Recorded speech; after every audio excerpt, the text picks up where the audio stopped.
Diagnosis of obesity.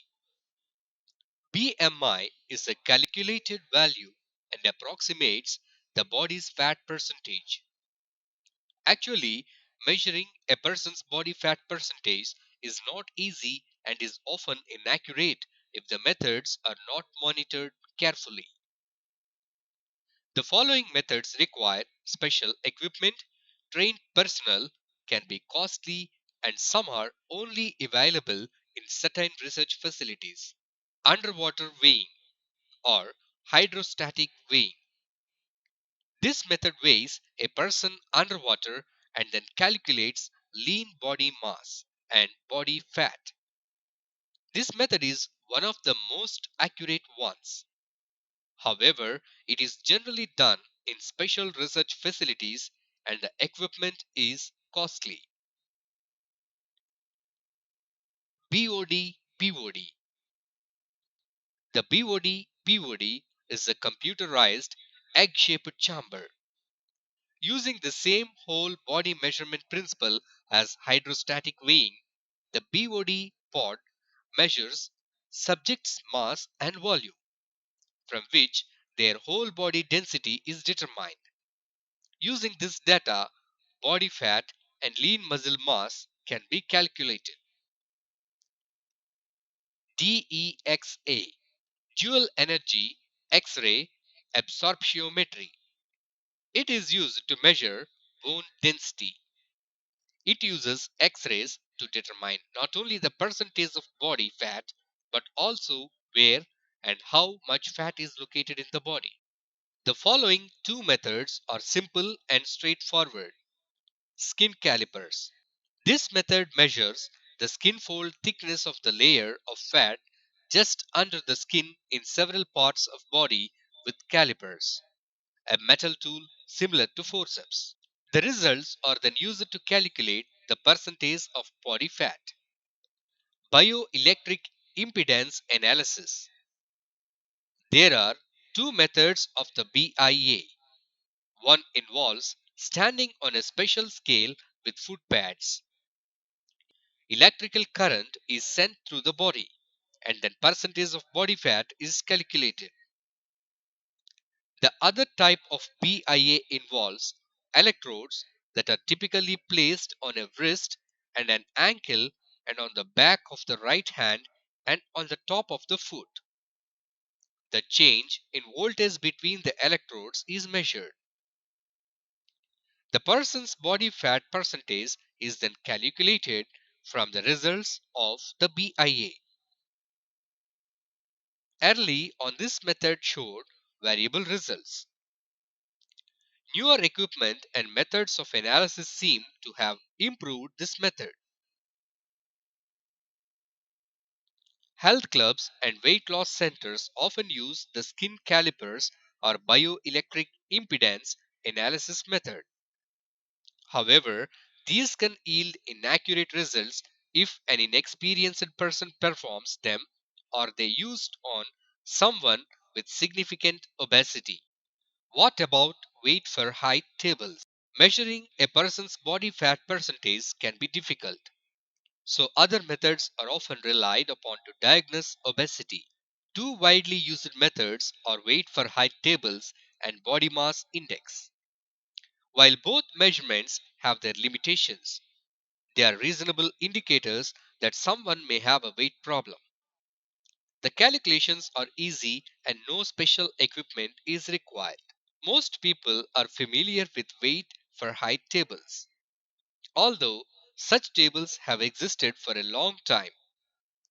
In 1943, the Metropolitan Life Insurance Company introduced their table based on policyholders' data to relate weight to disease and mortality. Doctors and nurses may have used these tables for decades to determine if someone is overweight. The tables usually have a range of acceptable weights for a person of a given height.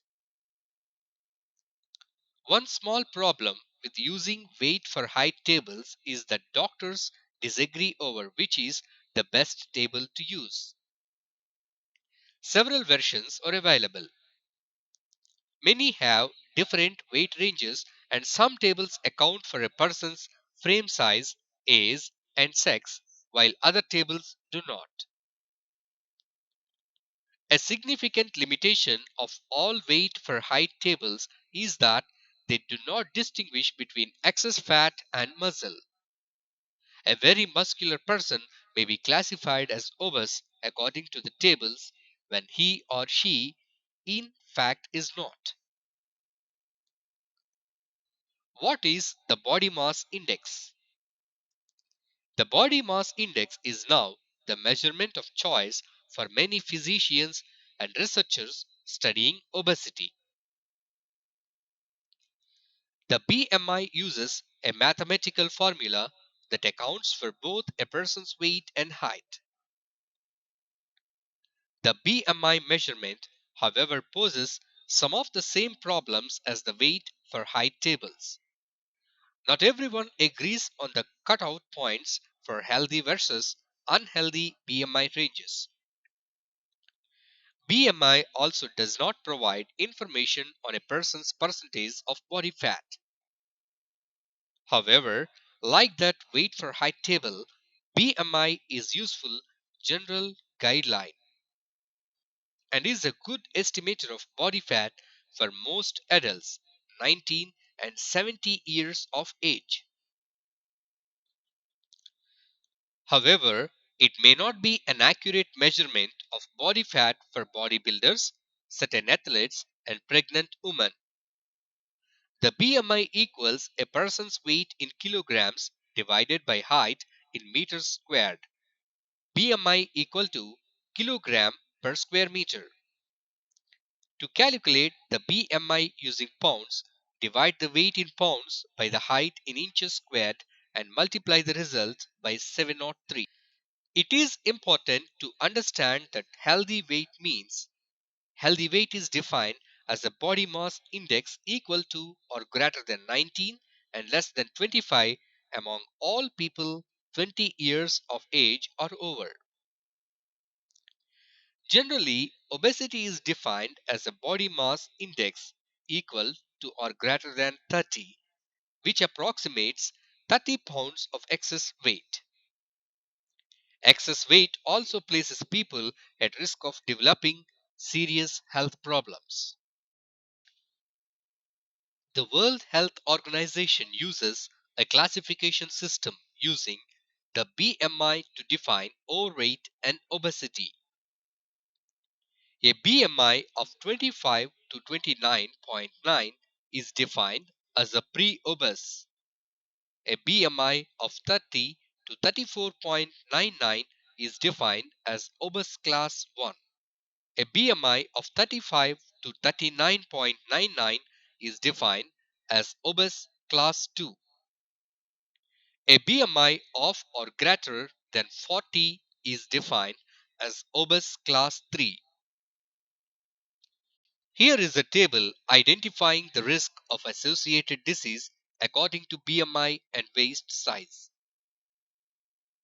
Does it matter where body fat is located?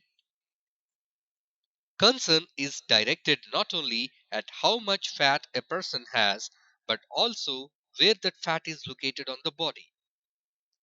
The pattern of body fat distribution tends to different in men and in women. In general, women collect fat in their hips and buttocks, giving their figures a pear shape.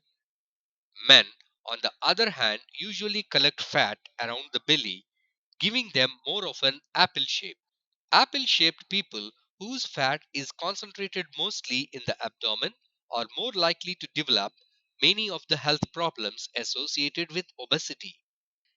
They are at increased health risk because of their fat distribution. While obesity of any kind is a health risk, it is better to be a pear than an apple. In order to sort the types of fruit, doctors have developed a simple way to determine whether someone is an example or a pear.